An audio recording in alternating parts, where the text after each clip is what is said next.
തറവാടിൻ്റെ മുറ്റം ഒരിക്കലും മറക്കൂല. എന്ത്? മറന്നില്ല അങ്കണം നിൻ മലർപാദം പെയ്ത പുളകം. നടക്കാൻ തുടങ്ങിയ കാലത്ത് നീ വെച്ച ഓരോ കാൽപ്പാടുകളും നമ്മുടെ തറവാടിൻ്റെ മുറ്റത്തിപ്പോഴും അങ്ങനെ മായാതെ കിടക്കുന്നുണ്ട്. തറവാടുകൾ എന്ന് പറഞ്ഞാൽ ഓർമ്മകളാണ്. നമ്മൾ പണ്ട് നമ്മുടെ ഹൈന്ദവ തറവാടുകളുണ്ടല്ലോ, ഹൈന്ദവ സുഹൃത്തുക്കളുടെ അവരുടെ പഴയ തറവാടുകൾക്ക് പറയുന്ന ഒരു പേരുണ്ട്. വീട് എന്നല്ല പറയുക, പൊര എന്നല്ല പറയുക, അതൊന്നുമല്ല പറയുക. പിന്നെന്താ പറയുക? മന എന്നാ പറയുക. കേട്ടിട്ടില്ലേ മന? മന മന എന്ന് പറഞ്ഞാൽ ആ വാക്കിനൊരു അർത്ഥമുണ്ട്. അത് കേട്ടിട്ടുണ്ടോ? മന മന എന്ന് പറഞ്ഞാൽ എന്താണെന്നറിയോ? ഗംഭീരമായ അർത്ഥമുള്ള ഒരു വാക്കാണത്. അത് പറയുന്നത് ഒരു വീടിനാണെന്ന് ആലോചിക്കണം. അവരുടെ പഴയ തറവാടുകൾക്ക് പറയുന്ന പേരാണ് മന. മന എന്ന് പറഞ്ഞാൽ രണ്ട് വാക്കുകളാണ്. ഒന്ന് മാ ആണ്, ഒന്ന് ന ആണ്. മാ എന്ന് പറഞ്ഞാൽ എന്താണെന്നറിയോ? ഞാൻ. മാ എന്ന് പറഞ്ഞാൽ ഞാൻ. ന എന്ന് പറഞ്ഞാലോ? ന എന്ന് പറഞ്ഞാൽ ഇല്ല എന്നാണ്, സംസ്കൃത വാക്കാണ്. മാ എന്ന് പറഞ്ഞാൽ ഞാൻ, ന എന്ന് പറഞ്ഞാൽ ഇല്ല. എന്ന് പറഞ്ഞാൽ എന്തായി? ഞാനില്ല. വീടിന് വിളിക്കുന്ന പേരാണിത്. അവരുടെ വീടിന് പറയുന്ന പേരെന്താണ്? ഞാനില്ലാത്ത സ്ഥലമാണ്. ഞാനില്ലാത്ത സ്ഥലമാണ് എൻ്റെ വീട്. അവിടെ നമ്മളേ ഉള്ളൂ. എനിക്ക് മാത്രമായ ഒരു സ്വപ്നം, കിനാവുകളില്ല. ഒരു ടീമിന് വേണ്ടിയിട്ടുള്ള കിനാവുകളാണ്. ആ വീട്ടിലുള്ള 3, 4, 5, 10 ആളുകൾ അടങ്ങിയ ഒരു ടീമില്ലേ, ആ ടീമേ ഉള്ളൂ. അല്ലാതെ ഞാനില്ല, ഞങ്ങളേ ഉള്ളൂ, അല്ലെങ്കിൽ നമ്മളേ ഉള്ളൂ. എന്തൊരു മനോഹരമായ ഒരു ഫിലോസഫിയാണ് അതിനകത്തുള്ളത്. ആലോചിച്ചു. ഒരു ചെങ്ങല പോലെയാണ്. ചെങ്ങല ഇരുമ്പ് കൊണ്ടുണ്ടാക്കിയ ഒരു ചെങ്ങല വളരെ ശക്തമായ ഒരു ചെങ്ങലയായിരിക്കും അല്ലേ? വളരെ ശക്തിയുള്ള പവർഫുള്ളായിട്ടുള്ള ഒരു സംഭവമായിരിക്കും ചെങ്ങല.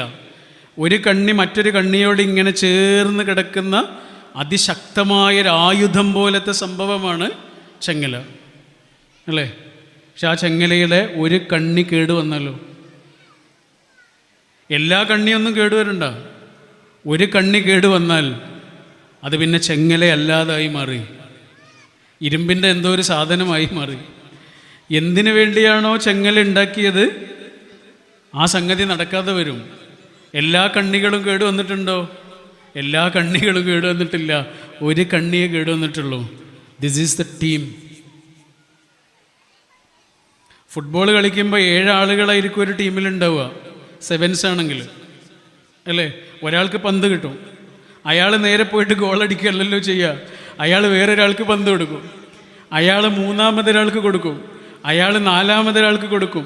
4ാമതൊരാൾക്കും ഗോളടിക്കാൻ സെറ്റല്ല എന്ന് കണ്ടാൽ പന്ത് 5ാമത്തെ ആളുടെ കയ്യിലെത്തും. ചിലപ്പോൾ ഗോളടിച്ചത് ആരായിരിക്കും? 6ാമത്തെ ആളായിരിക്കും അല്ലേ? ജയിച്ചതാരാ? 6ാമത്തെ ആളാണ് ഗോളടിച്ചത്. പക്ഷെ ജയിച്ചത് ആരാണ്? 6ാമത്തെ ആൾ മാത്രമല്ല, ഒരു ടീമാണ് ജയിച്ചത്. ഇതാണ് ടീം. ഒരു കുടുംബത്തിലെ ഒരാളുടെ ജീവിതം ഭംഗിയുള്ളതാക്കുമ്പോൾ, ഞാൻ എൻ്റെ ജീവിതത്തിൽ ശ്രദ്ധയോടെ ജീവിക്കുമ്പോൾ അതെനിക്ക് മാത്രമായിട്ടുള്ളൊരു ശ്രദ്ധയല്ല, ഒരു ടീമിന് വേണ്ടിയിട്ടുള്ള ശ്രദ്ധയാണ്. കാരണം എൻ്റെ ശ്രദ്ധയിൽ എന്തെങ്കിലും ഒരു കുഴപ്പമുണ്ടായാൽ അത് എന്നെ മാത്രമല്ല ബാധിക്കുക, ഞാനുമായിട്ട് ബന്ധപ്പെട്ട കുറേ ആളുകളെ ബാധിക്കുന്നൊരു കാര്യമായിട്ടത് മാറും. അതാണ് ടീം. ദുൽഖർ സൽമാൻ ആരാണെന്ന് നിങ്ങളോട് ആരോടും പറയേണ്ട കാര്യമില്ലല്ലോ. ദുൽഖർ സൽമാൻ അദ്ദേഹത്തിൻ്റെ വാപ്പയെക്കുറിച്ച് പറഞ്ഞൊരു വാക്കുണ്ട്. അദ്ദേഹത്തിൻ്റെ വാപ്പ ആരാണ് എന്നും ഇവിടെ ആരോടും പറയേണ്ട കാര്യം ഉണ്ടാവില്ല.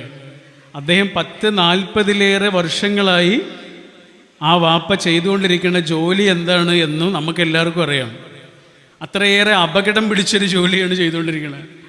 വഴുക്കുന്ന വയൽവരമ്പ് പോലെ അപകടം നിറഞ്ഞ ഒരു ജോലി ചെയ്തുകൊണ്ടിരിക്കുന്ന ആളാണ്. ആണല്ലോ. ആ വാപ്പയെക്കുറിച്ച് ആ മകൻ പറഞ്ഞൊരു വാക്കുണ്ട്. ആ വാപ്പയെക്കുറിച്ച് ആ മകൻ പറഞ്ഞ ഒരു വാക്കുണ്ട്. എന്താ പറഞ്ഞതെന്നറിയോ? എനിക്ക് ഏതെങ്കിലും ഒരാളുടെ മുന്നിൽ തലകുനിക്കേണ്ട ഒരവസ്ഥ എൻ്റെ വാപ്പ ഇത്രയും കാലമായി എനിക്കുണ്ടാക്കിയിട്ടില്ല എന്നത് തന്നെയാണ് എൻ്റെ വാപ്പയെക്കുറിച്ചുള്ള എൻ്റെ ഏറ്റവും വലിയ അഭിമാനം. വേറൊരാളുടെ മുന്നിൽ, ചങ്ങാതിമാരുടെ മുന്നിൽ, അയൽക്കാരുടെ മുന്നിൽ, കുടുംബക്കാരുടെ മുന്നിൽ എനിക്ക് തലകുനിക്കേണ്ടി വരുന്ന ഒരു സാഹചര്യം എൻ്റെ വാപ്പ എനിക്കുണ്ടാക്കിയിട്ടേ ഇല്ല. ഇദ്ദേഹത്തിൻ്റെ വാപ്പ വലിയ അവാർഡുകൾ കിട്ടിയിട്ടുള്ള ആളാണ്, പത്മശ്രീ അടക്കം കിട്ടിയിട്ടുള്ള ആളാണ്, ഇന്ത്യ മുഴുവനും അംഗീകരിക്കുന്ന വലിയൊരു അഭിനേതാവാണ്, സാംസ്കാരിക പ്രവർത്തകനോ കലാകാരനോ ഒക്കെയാണ്. പക്ഷെ അതൊന്നും ഒരു മകൻ്റെ മനസ്സിലില്ല. അദ്ദേഹത്തിന് കിട്ടിയ എത്ര വലിയ അവാർഡുകളും ഒരു മകൻ്റെ മനസ്സിൽ ചെറുതാണ്. മകൻ്റെ മനസ്സിൽ ഒരൊറ്റ ചിത്രമേ ഉള്ളൂ. അതാരാണ്? വാപ്പ. ആ വാപ്പയെക്കുറിച്ച് പറഞ്ഞ വാക്കാണ്, എനിക്ക് തലകുനിക്കേണ്ട ഒരവസ്ഥ എനിക്ക് എൻ്റെ വാപ്പ ഉണ്ടാക്കിയിട്ടില്ല എന്ന് പറഞ്ഞാൽ ഒരു ടീമിന് ആ മനുഷ്യൻ കൊടുക്കുന്ന വിലയെക്കുറിച്ചാണ് ആ പറയുന്നത്.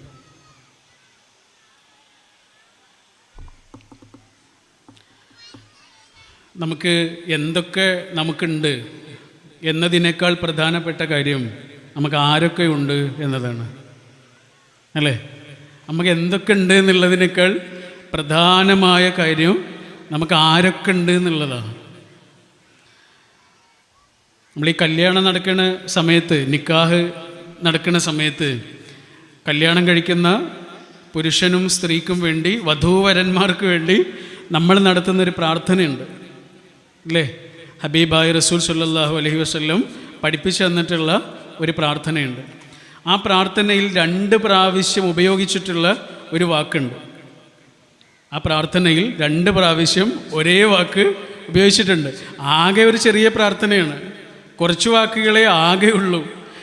ആകെ കുറച്ച് വാക്കുകളുള്ള ആ പ്രാർത്ഥനയിൽ ഒരു വാക്ക് 2 പ്രാവശ്യം പറഞ്ഞിട്ടുണ്ട്. അതെന്താണ്?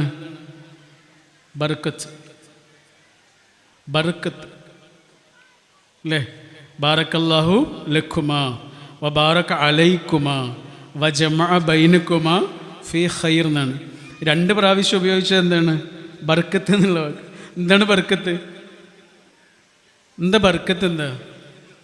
കുറേ ഉണ്ടാവലാണോ ബർക്കത്ത്? ആണോ? കുറേ ഉണ്ടാവലല്ല ബർക്കത്ത്. കുറേ ഉണ്ടാവലല്ല ബർക്കത്ത്. ഉള്ളത് പെരുകലല്ല ബർക്കത്ത്. ബർക്കത്ത് എന്ന് പറഞ്ഞാൽ എന്താണെന്നറിയോ? മനസ്സമാധാനമാണ്. അതാണ്. ഒരാൾക്ക് എന്തൊക്കെ ഉണ്ട് എന്നുള്ളതിനേക്കാൾ പ്രധാനം അതിൽ അയാൾക്ക് സമാധാനം ഉണ്ടോ എന്നുള്ളതാണ്. അതാണ് ബർക്കത്തിൻ്റെ അളവ്. മനുഷ്യർ തമ്മിൽ ഇങ്ങനെ ഒന്നിച്ച് ജീവിക്കണം എന്നുണ്ടെങ്കിൽ അവിടെ ചില മൂല്യങ്ങൾ ഉണ്ടാവണം. ആ മൂല്യങ്ങളെ ഒരാൾക്ക് എത്ര കാത്തു സൂക്ഷിക്കാൻ കഴിയുന്നുണ്ടോ അത്രയും അയാൾക്ക് പടച്ചോൻ്റെ അടുത്തുനിന്ന് ഉണ്ടാവുന്ന ഒരനുഗ്രഹമുണ്ട്. അതാണ് ശരിക്കും പറഞ്ഞാൽ ബർക്കത്ത്. അപ്പം നമുക്ക് എന്തൊക്കെ ഉണ്ട് എന്നുള്ളതിനേക്കാൾ പ്രധാനമായൊരു കാര്യം നമുക്ക് ആരൊക്കെ ഉണ്ട് എന്നുള്ളതാണ്. വാപ്പ ഉണ്ടാവുക, ഉമ്മ ഉണ്ടാവുക, കുട്ടികളുണ്ടാവുക, ഇണ ഉണ്ടാവുക എന്നൊക്കെ പറഞ്ഞാൽ നമ്മുടെ ജീവിതത്തിൽ നമുക്ക് ചെന്ന് കയറാനുള്ള സമാധാനത്തിൻ്റെ സ്രോതസ്സുകൾ ഉണ്ടാവുക. അതാണ് അതിൻ്റെ അർത്ഥം. എൻ്റെ ജീവിതത്തിൽ എനിക്ക് ഏറ്റവും സങ്കടമുണ്ടായ ഒരു നിമിഷമുണ്ട്. എൻ്റെ ഉമ്മ മരിക്കുന്നത് 2013 വാപ്പ മരിക്കുന്നത് 2015. ചെറിയ സമയത്തിലാണ്. എനിക്ക് അന്ന് ചെറിയ പ്രായമുള്ളൂ, ഒരു 30 വയസ്സിലെത്തിയിട്ടില്ല. ചെറിയ ഒരു സമയത്തിനുള്ളിൽ 2 ആളുകളും പോവാ. ഇപ്പോഴും ഇങ്ങനെ അവരുടെ ഖബറ് കാണാൻ വേണ്ടി പോകുന്ന സമയത്ത്, കുറേ ദൂരെയാണ് നമ്മുടെ തറവാടുള്ളത്, അവരുടെ ഖബറ് കാണാൻ വേണ്ടി ഇങ്ങനെ പോകുമ്പോൾ വാപ്പയുടെയും ഉമ്മയുടെയും ഖബറുകൾ അടുത്തടുത്താണ്. അവിടെ ഇങ്ങനെ നടുവിൽ നിന്നിട്ട് അവർക്ക് വേണ്ടി പ്രാർത്ഥിക്കുന്ന സമയത്ത് മനസ്സിൽ ആലോചിക്കാറുള്ളൊരു കാര്യം, ഒന്ന് ദേഷ്യപ്പെടാനെങ്കിലും അവർ ഈ ലോകത്ത് ഉണ്ടായാൽ മതിയിരുന്നു എന്നാണ്. അവർ നമ്മുടെ കൂടെ ഉണ്ടാവണമെന്നൊന്നുമില്ല, അവർ ഈ ലോകത്ത് ഉണ്ടായാൽ മതിയായിരുന്നു. എവിടെങ്കിലും ഒന്ന് ചെന്ന് കയറാൻ, ഉമ്മ അസ്സലാമു അലൈക്കും എന്ന് പറഞ്ഞിട്ട് ചെന്ന് കയറാൻ ഉമ്മ ഉണ്ടായാൽ മതിയായിരുന്നു, ഉണ്ടായാൽ മതിയായിരുന്നു എന്നാണ് ആലോചിക്കുക. അവരുണ്ടാവുക എന്നുള്ളതാണ് പ്രധാനം. ശ്വാസത്തോടെ അവർ ഈ ഭൂമിയിൽ ഉണ്ടാവുക എന്നുള്ളതാണ് പ്രധാനം. ഉമ്മ ഉണ്ടാവുക, വാപ്പ ഉണ്ടാവുക എന്നൊക്കെ പറഞ്ഞാൽ എന്താണ്? നമ്മളെ ശ്രദ്ധിക്കാൻ ഒരാളുണ്ടാവുക എന്നാണ്. സ്നേഹം എന്ന് പറഞ്ഞാൽ ശരിക്കും എന്താ? സ്നേഹം എന്ന് പറഞ്ഞാൽ ശ്രദ്ധ എന്നാണ്, അറ്റൻഷൻ എന്നാണ്. നമുക്ക് ബസ്സിൽ യാത്ര ചെയ്തുകൊണ്ടിരിക്കുമ്പോൾ നമുക്ക് എന്തോ ഒരു പനിയും ചൂടൊക്കെ വരികയാണ് നമ്മളെ ശരീരത്തിൽ. നമ്മളിങ്ങനെ ആകെ തളരാൻ തുടങ്ങുകയാണ്, ആകെ ഇങ്ങനെ ക്ഷീണിക്കാൻ തുടങ്ങുകയാണ്. നമ്മൾ അടുത്തിരിക്കുന്ന ആൾ ചിലപ്പോൾ ചോദിക്കും എന്ത് പറ്റിയെന്ന്, അല്ലേ? നിങ്ങൾക്ക് എന്തെങ്കിലും ബുദ്ധിമുട്ടുണ്ടോ എന്ന് ചോദിച്ചേക്കാം. ചിലപ്പോൾ അതും ചോദിക്കണമെന്നില്ല. ആ ബസ്സിൽ നമ്മുടെ അടുത്തിരിക്കുന്ന ഒരാളില്ലേ, ആ ബസ്സിൽ മുഴുവനുമുള്ള മനുഷ്യരില്ലേ, അവരൊന്നും നമ്മുടെ ആ ക്ഷീണം ശ്രദ്ധിക്കണമെന്നില്ല. എന്നാൽ നമ്മൾ നേരെ നമ്മുടെ വീട്ടിലേക്ക് കയറി വരുന്നു. ആ വീട്ടിലുള്ള ആളോട് പറയുന്നു എനിക്ക് എന്തോ ഒരു തളർച്ചയുണ്ട്, പനി വരുന്നുണ്ടെന്ന് തോന്നുന്നു എന്ന് പറഞ്ഞ് നേരെ നമ്മൾ റൂമിനകത്തേക്ക് കയറി കുറച്ച് കഴിഞ്ഞാൽ ഒരു ചുക്ക് കാപ്പിയുടെ രൂപത്തിൽ ഇങ്ങനെ വരുന്നൊരു സാധനമുണ്ട്. ഒരു കമ്പിളിപ്പുതപ്പായി ഇങ്ങനെ കയറി വരുന്ന ഒരാളുണ്ട്. ഗുളികയും മരുന്നൊക്കെ ആയിട്ട് ഇങ്ങനെ കയറി വരുന്ന ഒന്നോ രണ്ടോ മനുഷ്യരുണ്ട്. സ്നേഹം എന്ന് പറഞ്ഞാൽ എന്താണ്? ആ ബസ്സിൽ നിന്ന് കിട്ടാത്തതേ ഇതിനകത്തുനിന്ന് കിട്ടാൻ തുടങ്ങും, അല്ലേ? ആ ബസ്സിലും ആ നഗരത്തിലുള്ള ധാരാളം മനുഷ്യരുണ്ട്, ആയിരക്കണക്കിന് മനുഷ്യന്മാരുണ്ട്. അവരൊന്നും മനസ്സിലാക്കാത്ത രീതിയിൽ ഈ വീടിനകത്തുനിന്ന് ഒരാൾ നമ്മളെ മനസ്സിലാക്കാൻ തുടങ്ങുന്നു. മരുന്നായും ചുക്കുകാപ്പിയായും കമ്പിളിയായും പുതപ്പായും. സ്നേഹം എന്ന് പറഞ്ഞാൽ എന്താണ്? നമ്മളെ ശ്രദ്ധിക്കാൻ ഒരാളുണ്ടാവുക എന്നാണ്. അതിനെന്ത് പേര് വിളിച്ചാലും, വാപ്പ എന്ന് വിളിച്ചാലും ഉമ്മ എന്ന് വിളിച്ചാലും ഭർത്താവ് എന്ന് വിളിച്ചാലും ഭാര്യ എന്ന് വിളിച്ചാലും മക്കളെന്ന് വിളിച്ചാലും സുഹൃത്ത് എന്ന് വിളിച്ചാലും എന്ത് വിളിച്ചാലും ആ ആള് നമുക്കൊരു ശ്രദ്ധ തരുന്നുണ്ടെങ്കിൽ, വേറെ ആർക്കും സാധിക്കാത്ത രീതിയിലുള്ള ഒരു ശ്രദ്ധ ആ മനുഷ്യനിൽ നിന്ന് നമ്മൾ അനുഭവിക്കുന്നുണ്ടെങ്കിൽ അതിന് വിളിക്കാവുന്ന പേരാണ് സ്നേഹം. ഉമ്മ എന്ന് പറഞ്ഞാൽ എന്താ? ശ്രദ്ധ എന്നാണ്. അതുകൊണ്ട് ഉമ്മ അസ്സലാമു അലൈക്കും എന്ന് ഇങ്ങനെ ഉറക്കെ പറഞ്ഞ് കയറി ചെല്ലാൻ നിങ്ങൾക്ക് ഇപ്പോഴും ഒരു സ്ഥലമുണ്ടോ? അങ്ങനെ ഒരാളുണ്ടോ? വാപ്പ കോളിംഗ് എന്നിങ്ങനെ നിങ്ങളുടെ ഫോണിൽ ഇപ്പോഴും കാണുന്നുണ്ടോ? ഉപ്പ വിളിക്കുന്നു, അച്ഛൻ വിളിക്കുന്നു, അമ്മ വിളിക്കുന്നു എന്നൊക്കെ ഇപ്പോഴും നമ്മുടെ ഫോണിൽ കാണുന്നുണ്ടോ? എങ്കിൽ ജീവിച്ചിരിക്കുന്ന നിങ്ങളില്ലേ ഏറ്റവും ഭാഗ്യവാന്മാരായ നിങ്ങളാണ്.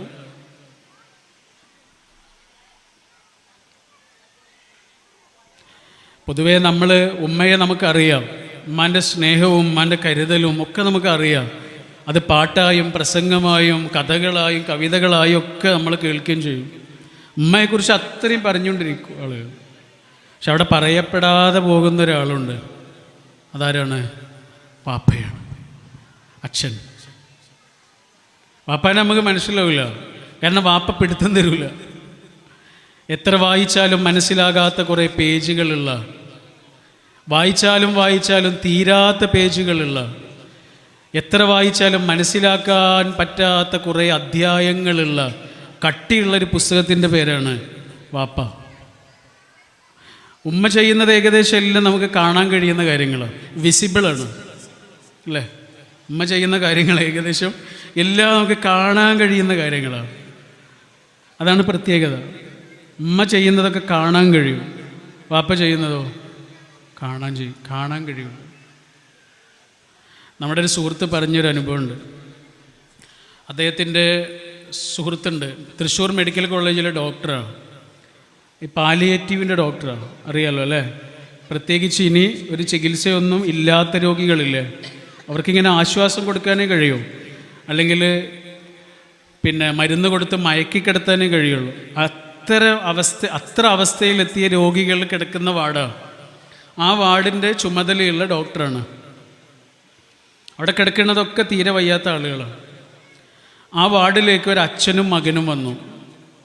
മകനെയും കൊണ്ട് അച്ഛൻ വന്നതാണ്. മകന് തീരെ വയ്യ, മോന് തീരെ വയ്യ. മോന് ആ വലിയ അസുഖം പിടിച്ചതാണ്. അങ്ങനെ ആ മോനെ വാർഡിലേക്ക് കിടത്തി. അന്ന് രാത്രിയായി കുറേ സമയം കഴിഞ്ഞിട്ടും ഈ കുട്ടി ഉറങ്ങുന്നില്ല, എത്ര ശ്രമിച്ചിട്ടും ഉറങ്ങണില്ല. അപ്പോൾ ഈ അച്ഛനിങ്ങനെ പുറത്തുനിന്ന് നോക്കിയിട്ട് കാണുന്നുണ്ട് ഈ മോന് കരഞ്ഞിരിക്കുന്നതും ഉറങ്ങാൻ കഴിയാതെ ഇങ്ങനെ പെടയുന്നതൊക്കെ അച്ഛൻ കാണുന്നുണ്ട്. അപ്പോൾ അച്ഛൻ മെല്ലെ വാതിലിനടുത്തേക്ക് വന്നിട്ട് ഡോക്ടറോട് ചോദിക്കുകയാണ്, ഡോക്ടറെ ഞാനൊന്ന് അകത്തേക്ക് വരട്ടെ, എൻ്റെ മോന് ഗുളിക കുടിച്ചാലൊന്നും ഉറങ്ങില്ല, അവൻ എൻ്റെ തോളിൽ കിടന്നാലേ ഉറങ്ങുള്ളൂ, അതുകൊണ്ട് ഞാനൊന്ന് അകത്തേക്ക് വന്നിട്ട് കുറച്ചു നേരം എൻ്റെ കുട്ടിയെ ഒന്ന് തോളിലിട്ടിട്ട് ഉറക്കട്ടെ എന്ന് ചോദിച്ചു. രാമൻകുട്ടി എന്നാണ് അച്ഛൻ്റെ പേര്. ഡോക്ടർ പറഞ്ഞു അത് കഴിയില്ല രാമൻകുട്ടി, നിങ്ങൾ ക്ഷമിക്കണം, കാരണം മറ്റുള്ള രോഗികളൊക്കെ ഉള്ളതല്ലേ, നമ്മൾ രോഗികളെ അല്ലാതെ ഒരാളെയും ഇതിനകത്തേക്ക് പ്രവേശിപ്പിക്കാറില്ല, അതുകൊണ്ട് രാമൻകുട്ടി അകത്തേക്ക് വരണ്ട എന്ന് പറഞ്ഞു. രാമൻകുട്ടിക്ക് മനസ്സിലായി അകത്തേക്ക് പോകാൻ പാടില്ല എന്ന്. അപ്പം രാമൻകുട്ടി ഡോക്ടറോട് അടുത്ത ഒരു ചോദ്യം ചോദിക്കുകയാണ്, എന്താണെന്നറിയോ, ഓക്കെ ഞാൻ അകത്തേക്ക് വരുന്നില്ല, എന്നാലും ഡോക്ടർ എൻ്റെ മോനോടൊരു കാര്യം പറയോ, അവൻ്റെ ചെവിയിലൊരു കാര്യം പറയോ. എന്താ പറയണ്ടേ? അവൻ കിടക്കണ ആ കട്ടിലില്ലേ, ആ കട്ടിലുണ്ട്, ആ കട്ടിലിൻ്റെ അടുത്തൊരു ചുമരില്ലേ, ആ ചുമരുണ്ട്, ആ ചുമരിൻ്റെ പുറത്ത് അച്ഛനുണ്ട് എന്നൊന്ന് പറയോ, എന്നാൽ എൻ്റെ കുട്ടി ഉറങ്ങും. ഡോക്ടർ പറഞ്ഞു അത് ഞാൻ ചെയ്തോളാം, രാമൻകുട്ടി പൊയ്ക്കോളൂ എന്ന് പറഞ്ഞു. ഡോക്ടർ ചെന്നത് പറഞ്ഞു കുട്ടിയോട്. ഡോക്ടർ പറയണേ രാവിലെ 5:30 മണിക്ക് ഡോക്ടർ അദ്ദേഹത്തിൻ്റെ ജോലി കഴിഞ്ഞിട്ട് വീട്ടിലേക്ക് പോവാം. വീട്ടിലേക്ക് ഇങ്ങനെ പോകുന്ന സമയത്ത് ആ റൂമിൽ നിന്ന് വാർഡിൽ നിന്ന് പുറത്തിറങ്ങിയിട്ട് ആ വരാന്തയിലൂടെ ഇങ്ങനെ നടക്കുന്ന സമയത്ത് ആ മോൻ കിടക്കുന്ന ഭാഗത്തെ ചുമരിൻ്റെ ഭാഗത്തേക്ക് ഇങ്ങനെ നോക്കി. ഡോക്ടർ പറയാ അവിടെ ഇങ്ങനെ ആ ചുമരിലിങ്ങനെ കൈകളിങ്ങനെ ചേർത്ത് പിടിച്ച് പറ്റിപ്പിടിച്ച് ഇങ്ങനെ ചാരി നിൽക്കുന്നുണ്ട് രാമൻകുട്ടി എന്ന ആ പാവമച്ഛൻ. ഒരു രാത്രി മുഴുവൻ ആ ചുമരിനെ ഇങ്ങനെ കെട്ടിപ്പിടിച്ച് മോനെ താലോലിക്കുന്നത് പോലെ നേരം വെളുക്കുവോളം ഒരച്ഛൻ. ഇതാ കുട്ടി കാണുന്നുണ്ടോ? ഉണ്ടോ? ഇതാ കുട്ടി കാണുന്നില്ലല്ലോ, ഒരാളും കാണുന്നില്ല. ആരെ? അച്ഛനെ. നമുക്കൊരിക്കലും മനസ്സിലാവില്ല നമ്മുടെ വാപ്പയെ, നമുക്ക് പിടുത്തം തരില്ല. സങ്കടങ്ങളെല്ലാം ഉരുകി ഒലിച്ച് സ്വയം ഇങ്ങനെ ഉരുകുന്ന കുറേ മനുഷ്യരുടെ പേരാണ് വാപ്പന്മാർ. വാപ്പ ഉണ്ടാവുക അമ്മ ഉണ്ടാവുക എന്നൊക്കെ പറഞ്ഞാൽ എന്താണ്? നമ്മളെ ശ്രദ്ധിക്കാൻ കുറച്ച് ആളുകൾ ഉണ്ടാവുക എന്നാണ്. നമ്മൾ ഈ സാധാരണ മലയാളത്തിൽ കുറേ പാട്ടുകൾ, ഈ അമ്മ പാടുന്ന താരാട്ട് പാട്ടുകൾ ഒരുപാടില്ലേ? ഉണ്ണി വാവാവൊക്കെ ഇല്ലേ? എന്താണ്? എന്നുണ്ണി കണ്ണനുറങ്ങാൻ മൂലോകം മുഴുവൻ ഉറങ്ങുക. അമ്മ പറയുക എൻ്റെ കുട്ടി ഉറങ്ങാൻ വേണ്ടിയിട്ട് എല്ലാ ലോകങ്ങളും ഉറങ്ങൂ. 3 ലോകങ്ങളാണ്, അതൊരു മിത്തോളജിയാണ്. ആ 3 ലോകങ്ങളും ഉറങ്ങൂ. ആർക്ക് വേണ്ടിയിട്ട്? എൻ്റെ കുട്ടി ഉറങ്ങാൻ വേണ്ടിയിട്ട്. അമ്മയുടെ സ്വാർത്ഥതയാണ്. എന്നാൽ അച്ഛൻ പാടുന്നൊരു താരാട്ട് പാട്ടുണ്ട്, നിങ്ങൾ കേട്ടിട്ടുണ്ടോ? അച്ഛൻ്റെ താരാട്ട് പാട്ട്. അതൊരു പഴയ ലളിതഗാനമാണ്, ONV എഴുതിയ ലളിതഗാനമാണ്. അച്ഛനെ കുട്ടിയെ ഉറക്കുകയാണ്. ഇങ്ങോട്ട് അച്ഛൻ പറയണത് എന്താണെന്നറിയോ? ആ പാട്ടിലെ 3 വരികളാണ് ആദ്യത്തെ. ആ 3 വരികൾ ഇങ്ങനെയാണ്: ഒന്നിന് ശ്രുതി താഴ്ത്തി പാടുക പൂങ്കുയിലേ, എന്നോമൽ ഉറക്കമായി ഉണർത്തരുതേ. കുയിലിനോട് പറയാ, ഇനി നിൻ്റെ പാട്ടിൻ്റെ സൗണ്ട് കുറക്ക്, എൻ്റെ കുട്ടി ഉറങ്ങുകയാണ്. ഒന്നിന് തിരി താഴ്ത്തു ശാരദ നിലാവേ, ഈ കണ്ണിലെ കിനാവുകൾ കെടുത്തരുത്. നിലാവിനോട് പറയാണ്, നിലാവിൻ്റെ വെളിച്ചം കുറച്ച് കുറക്ക്, എൻ്റെ കുട്ടിക്ക് സ്വപ്നം കാണണം. 3-ാമത്തെ വരി എന്താണെന്നറിയോ? 3-ാമത്തെ വരിയിൽ പറയാ, ഒച്ചത്തിൽ മിടിക്കൊല്ലേ നീ എൻ്റെ ഹൃദന്തമേ, സ്വച്ഛശാന്തം എന്നോമൽ മയങ്ങിടുമ്പോൾ. അയാൾ ഹൃദയത്തോട് പറയാണ്, ഹൃദയമേ ഇങ്ങനെ മിടിക്കല്ലേ, ഇത്ര ഒച്ചത്തിൽ മിടിക്കല്ലേ, കാരണം എൻ്റെ കുട്ടിക്ക് ഉറങ്ങണം. അപ്പോൾ കുട്ടി ഉറങ്ങുന്നത് എവിടെയായിരിക്കും? എവിടെയായിരിക്കും? അയാളുടെ നെഞ്ചത്താണ് ഉറങ്ങണത്. കുട്ടി ഉറങ്ങണത് അച്ഛൻ്റെ നെഞ്ചിലാണ്. ഞാനൊരു വാക്കുകൾ അവസാനിപ്പിക്കാം. ഇത് പ്രസംഗിക്കേണ്ട ഒരു ദിവസമല്ല എന്ന് എനിക്ക് നല്ലോണം അറിയാം. നിങ്ങൾ ഒരുപാട് കാലത്തിന് ശേഷം കണ്ടുമുട്ടുന്ന കുറേ ആളുകളുണ്ടാവും, കുട്ടിക്കാലം മുതൽ പരിചയമുള്ള ആളുകളുണ്ടാവും, കുറേ കാലമായിട്ട് കാണാൻ നിങ്ങൾ ആഗ്രഹിക്കുന്ന ആളുകളുണ്ടാവും. നിങ്ങൾ തമ്മിലിരുന്ന് വർത്തമാനം പറയേണ്ട ദിവസമാണ്. വേറൊരാൾ വന്നിട്ട് വർത്തമാനം പറഞ്ഞുകൊണ്ടിരിക്കുന്നത്. അതുകൊണ്ട് ഇതൊരു കുടുംബസംഗമത്തിൽ ശരിയല്ലാത്ത ഒരു സംഭവം. കുറച്ച് നേരം കൊണ്ട് വർത്തമാനം പറഞ്ഞ് നിർത്തണം എന്നാണ് എനിക്ക് തോന്നുന്നത്. ഏതൊരു ബന്ധവും, ഞാൻ എൻ്റെ വാക്കുകൾ ചുരുക്കുകയാണ് കേട്ടോ, ഏതൊരു ബന്ധവും നിലനിൽക്കുന്നതിൻ്റെ പശ എന്താണെന്നറിയോ? ഏതൊരു ബന്ധവും നിലനിർത്തുന്ന പശ എന്താണെന്നറിയോ? നമ്മൾ സ്നേഹം എന്നൊക്കെ പറയും. സ്നേഹത്തിനൊക്കെ 2ാം സ്ഥാനമോ 3ാം സ്ഥാനമേ ഉള്ളൂ. ഏതൊരു ബന്ധവും നിലനിർത്തുന്ന പശ എന്ന് പറയുന്നത് ശരിക്കും കാരുണ്യമാണ്. കാരുണ്യം എന്ന് പറഞ്ഞാൽ എന്താ? നമ്മുടെ കൂടെ ജീവിക്കുന്ന മനുഷ്യന് ഓരോ സമയത്ത് ഓരോ തരത്തിലുള്ള മനസ്സിൻ്റെ മാറ്റങ്ങളുണ്ടാവും. അതെല്ലാ മനുഷ്യനുണ്ടാവും. ഒരാളും എല്ലാ സമയത്തും ഒരുപോലെ ആവില്ല. ആകുമോ? മനുഷ്യനെ മണ്ണിൽ നിന്നാണ് സൃഷ്ടിച്ചത്, അല്ലേ? ആണല്ലോ. എല്ലാ മണ്ണും ഒരുപോലെയാണോ? ഒരേ മണ്ണ് തന്നെ എല്ലാ സമയത്തും ഒരുപോലെയാണോ? മാറിക്കൊണ്ടിരിക്കണില്ലേ? ഈ ഭൂമിയുടെ ഉള്ളിൽ, മണ്ണിൻ്റെ ഉള്ളിൽ എന്തൊക്കെ മാറ്റങ്ങളാണ് സംഭവിച്ചുകൊണ്ടിരിക്കുന്നത്. വേലിയേറ്റവും വേലിയിറക്കവും ഒക്കെ സംഭവിക്കുന്നുണ്ട്. ഇതൊക്കെ ആരിലുണ്ടാവും? മണ്ണ് കൊണ്ട് സൃഷ്ടിച്ച മനുഷ്യനിലുണ്ടാവും. ഈ മനുഷ്യൻ്റെ മാറ്റങ്ങളില്ലേ, അതിനെ ഉൾക്കൊള്ളാനുള്ള ഒരാളുടെ മനസ്സിൻ്റെ പേരാണ് കാരുണ്യം എന്ന് പറയുന്നത്. കാരുണ്യത്തിന് എന്താ അറബിയിൽ പറയുക? എന്താ പറയുക? റഹ്മ എന്നല്ലേ പറയുക? കേട്ടിട്ടില്ലേ? റഹ്മ. ഈ റഹ്മ എന്നുള്ള വാക്കിന് വേറൊരു അർത്ഥം കൂടിയുണ്ട്. അതെന്താണെന്നറിയോ? ഗർഭപാത്രം എന്നാണ്. ഒരു വാക്കിന് 2 അർത്ഥമുണ്ട്. ഒന്നാമത്തെ അർത്ഥം എന്താണ്? കാരുണ്യം. 2ാമത്തെ അർത്ഥം എന്താണ്? ഗർഭപാത്രം. ഈ ഗർഭപാത്രവും കാരുണ്യവും തമ്മിൽ എന്തെങ്കിലും ബന്ധമുണ്ടോ? ഉണ്ടോ? ഒരു ചെറിയ ബന്ധമുണ്ട്. എന്താണെന്നറിയോ? എനിക്ക് തോന്നിയതാണ്. ഗർഭപാത്രം എന്ന് പറഞ്ഞാൽ 3-4 സെൻറ്റിമീറ്റർ മാത്രം വലിപ്പമുള്ള ഒരു ചെറിയ പാത്രമാണ്, ചെറിയൊരു അറയാണ്. ആണല്ലോ, അല്ലേ? ഒരു ചെറിയ കുഞ്ഞായി ജനിക്കുന്നത് മുതൽ ഉള്ള ഒരു പെൺകുട്ടിയുടെ ഉള്ളിലെ ചെറിയൊരു അറയാണ്. 3-4 സെൻറ്റിമീറ്ററേ ഉള്ളൂ. ആ 3-4 സെൻറ്റിമീറ്റർ മാത്രം വലിപ്പമുള്ള ചെറിയ അറയാണ് 3-4 കിലോ വലുപ്പമുള്ള ഒരു കുട്ടിക്ക് വേണ്ടിയിട്ട് സ്വയം വികസിക്കുന്നത്. കാരുണ്യം എന്ന് പറഞ്ഞാൽ എന്താ? ഒരാളുടെ മനസ്സ് വലുതാകുന്നതിൻ്റെ പേരാണ്. നമ്മുടെ കൂടെ ജീവിക്കുന്ന ഒരു മനുഷ്യന് എല്ലാതരം മാറ്റങ്ങളുണ്ടാവും. ആണാണെങ്കിലും പെണ്ണാണെങ്കിലും ഉണ്ടാവും. പലതരം സംഘർഷങ്ങളുണ്ടാവും. പലതരം ഉള്ളിൽ നടക്കുന്ന വ്യത്യാസങ്ങളുണ്ടാവും. ഒരു പെൺകുഞ്ഞ് ജനിച്ച നിമിഷം മുതൽ അവളുടെ ശരീരത്തിൻ്റെ ഉള്ളിൽ അങ്ങനെ ഒരു പാത്രമുണ്ട് എന്ന ഒരൊറ്റ കാരണം കൊണ്ട്, ആണല്ലോ, ഗർഭപാത്രം ഉണ്ട് എന്ന ഒരൊറ്റ കാരണം കൊണ്ട് ഒരു പെണ്ണ് കടന്നു പോകുന്ന അവസ്ഥകൾ എന്തൊക്കെയാണെന്ന് ആലോചിച്ച് നോക്കൂ. എന്തെല്ലാം മൂഡ് സ്വിങ്സിലൂടെയാണ് കടന്നു പോകുന്നതെന്ന് ആലോചിച്ച് നോക്കൂ.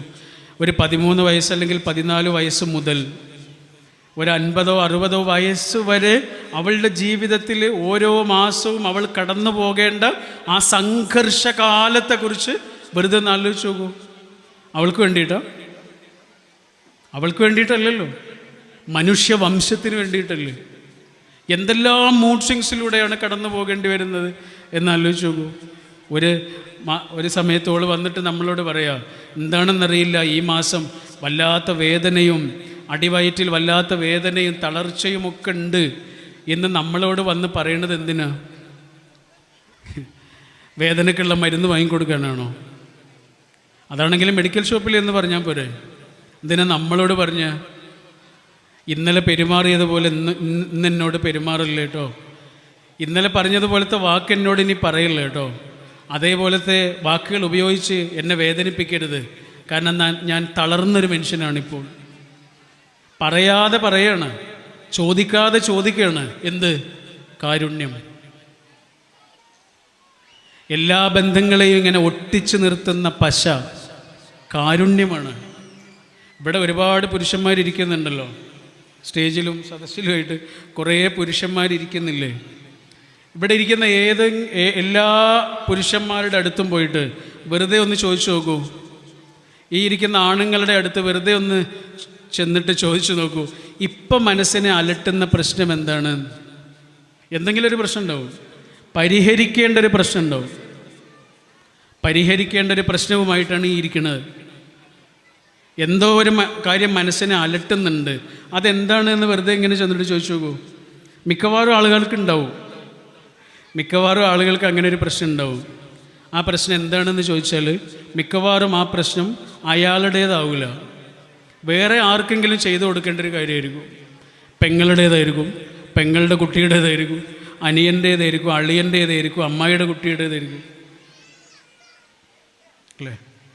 ഏതൊരു മനുഷ്യനും മറ്റൊരു മനുഷ്യനിൽ നിന്ന് ഇങ്ങനെ ചോദിക്കാതെ ചോദിക്കുന്നൊരു കാര്യമുണ്ട്, പറയാതെ പറയുന്നൊരു കാര്യമുണ്ട്.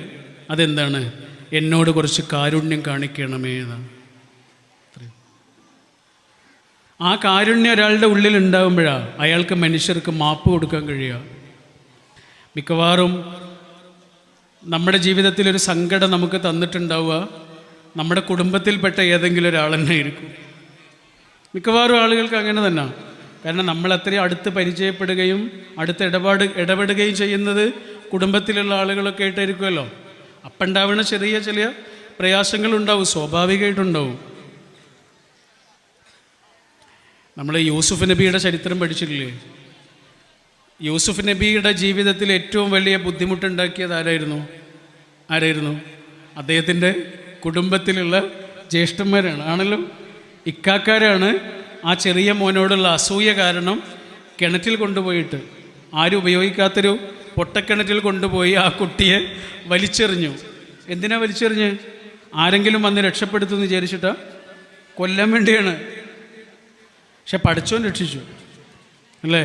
പൊട്ടക്കിണറ്റിൽ കൊണ്ടുപോയി എറിഞ്ഞ മനുഷ്യനെ ഈജിപ്തിലെ കൊട്ടാരത്തിലെ മന്ത്രിയാക്കി പഠിച്ചോൻ. ഇതാണ് പഠിച്ചോൻ്റെ പ്ലാന്. യൂസുഫ് നബി ജനിച്ചത് എവിടെയാ? മലഞ്ചെരുവിലെ ഒരു ചെറിയ വീട്ടിലാണ്. മലഞ്ചെരുവിലെ ഒരു ചെറിയ കുടിലിൽ ജീവിച്ച യൂസുഫ് നബിയെ പഠിച്ചോൻ എവിടെ എത്തിച്ചു? ഈജിപ്തിലെ കൊട്ടാരത്തിൽ എത്തിച്ചു. ഈജിപ്തിലെ കൊട്ടാരത്തിൽ ജീവിച്ച ഒരാളുണ്ട്, അതാരാന്നറിയോ? മൂസാ നബിയാ. ആ മൂസാ നബിയെ എവിടെ എത്തിച്ചു? മലഞ്ചെരുവിലെ വേറൊരു കുടിലിൽ എത്തിച്ചു. നിങ്ങൾ ആലോചിച്ച് നോക്കിയിട്ടുണ്ടത്? മലഞ്ചെരുവിലെ ചെറിയ കുടിലിൽ ജനിച്ച് ജീവിച്ച യൂസുഫ് നബി എവിടെ എത്തി? ഈജിപ്തിലെ കൊട്ടാരത്തിലെ ധനകാര്യ മന്ത്രിയെ. ഈജിപ്തിലെ കൊട്ടാരത്തിൽ ജീവിച്ച മൂസാ നബി മലഞ്ചെരുവിലെ മദിയൻ എന്ന് പറയുന്ന ഒരു ചെറിയ പ്രദേശത്തെ മലഞ്ചെരുവിലെ ചെറിയൊരു കുടിലിലെത്തി. ഇതാണ് പഠിച്ചോൻ്റെ പ്ലാൻ എന്ന് പറയുന്നത്.